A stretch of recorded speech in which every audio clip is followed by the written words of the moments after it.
The Loisaida word comes from Lower East Side. But me and many Puerto Ricans, I want to tell you, I live in the Lower East Side. You know, that's not the way we talk. We say Loisaida. That is how people transform a word. Now this Avenue C was renamed Loisaida Avenue. There was a big population of Puerto Ricans in here. When I moved to my first apartment, the first morning when I woke up, I heard a rooster. And I said, well, you know, like, maybe I was dreaming about Puerto Rico, you know. Second morning, the rooster again. So I went next door and I knocked the door. My neighbor said, I don't know, but I hear a rooster in the mornings.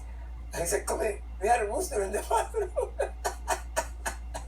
Because in those days, Puerto Ricans used to bring roosters to New York for cockfighting. And there was a place for cockfighting back here on Fifth Street.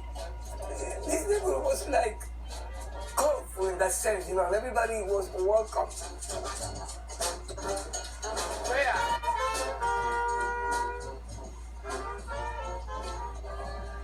You gonna play today or what? Where's the Guido? You're out in there? Okay, good. I always been involved in my community in issues of housing, health, and education. I was a daycare teacher for 30 years of my life. If you saw my salary, you said, how can you survive on this? But I did the best that I can with it, okay? And I had a commitment with this neighborhood.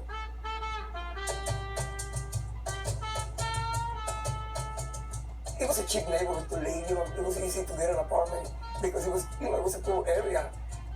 I mean, yeah, there was a lot of drugs over here, particularly hard drugs like heroin and then crack. People were telling me, do you live there? I said, so what? What do you want me to do? You want me to go and move to Long Island, get a house with a white picket fence? I'm not going to do that. In one way, there was destruction, decay, people dying. And then out of that decay, out of that ugliness, we started the gardens. The people that started all these gardens were from the countryside in Puerto Rico, and they sort of recreated that kind of experience in here. When, you know, I remember going into the empty lots, cleaning them up, putting the fence, and then the people would come after that and started creating plots, and trees would come up, and all of a sudden you had a beautiful garden. And now, between 14th and Houston, from Avenue D to Avenue A, I think we have one of the highest ratios of gardens in New York City.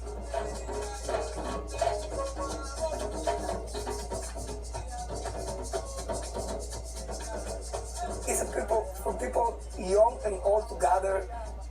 This is like a beehive of music and parade, and we turn something ugly into something really, you know, beautiful.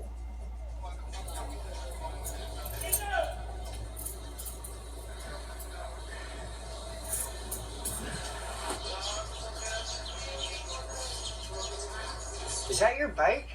Did you build it or buy it? First County Cycles, you know, the one that makes the choppers? Oh my gosh, it's exactly like, it's so gorgeous.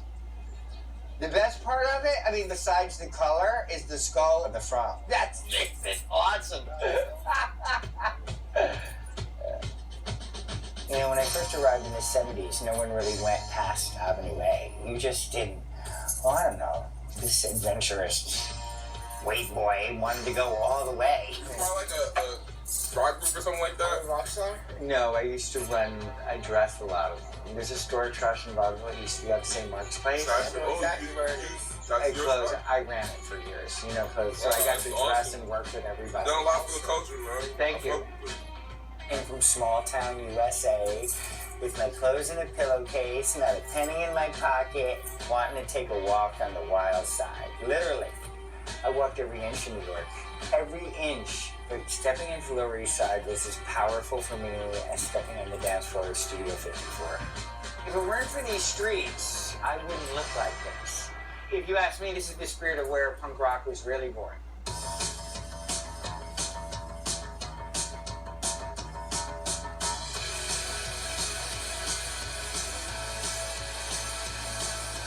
This is the birthplace of so much. And it had all these magical, wonderful, amazing things in history, like the physical graffiti building, or the New York Dolls, like great photo in front of Gem Spa. Where else are you going to see Klaus Nomi walking down the street in full Klaus Nomi on a Sunday? The whole era of these amazing, gorgeous people coming together to create this explosion. You know, Trash and Vaudeville, where I ended up working for many years and became a piece of my life. God bless my boss, dude. He brought something to New York that didn't exist in New York at the time. I know I'm not a designer. I can't thread a needle, but I definitely know clothes.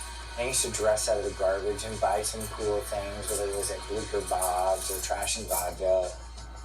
With me, it was more like an evolution.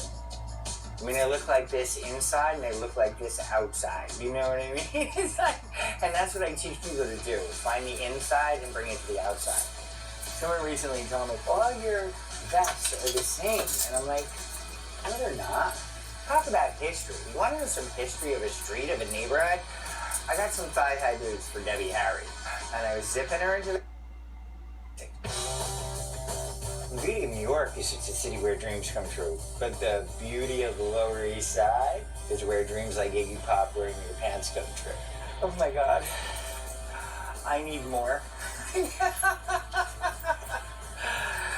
that's what it's all about. You know, years ago, you could put out blankets, right, on the street, and you'd be able to sell your old clothes.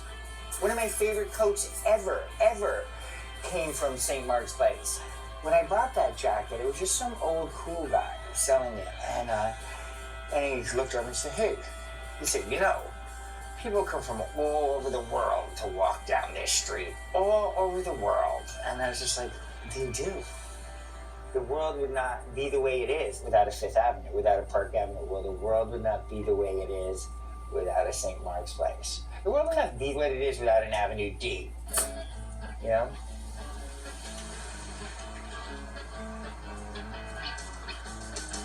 I was talking to Iggy about this. Like, could a Jimmy exist now? Could an Iggy exist now? I want to believe all dreams can come true and anything is possible, and I don't want to not believe in the future. But it would definitely have to be done a different way, I guess. I'm a runaway boy who came to New York in the 70s, so I lived in the streets for like a long, long time. And I was living in Thompson Square Park, which was an amazing place. Little old Ukrainian women, little children playing, you know, your local creative people, you know, junkies and heroin addicts. There was a diversity back then. Actually, I lived here when it was Tent City. We'll go sit where I used to sit. Tent City was like the homeless just go in and take it over. And that's when the gentrification was happening and the rents were too much. And I'm a firm believer in squatters' rights if it works for the right reason. But it started being taken over by the junkies. You know what I mean? We were just like, the whole drug community just started taking it over. Actually, I was living in this park right up till 2 or 3 days before the riot.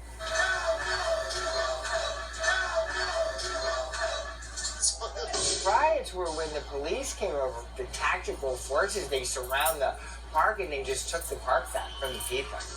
They chased them all out. What happened here in Thompson Square Park, it was just chaos. But when, you know, the junkies like took over the park, that wasn't cool either. When something becomes too much of anything, it is not good. Diversity will always be your strength if you do it right. Community. That's what the Lower East Side's about. And I'm never going to give up the fight for that. And that's punk rock.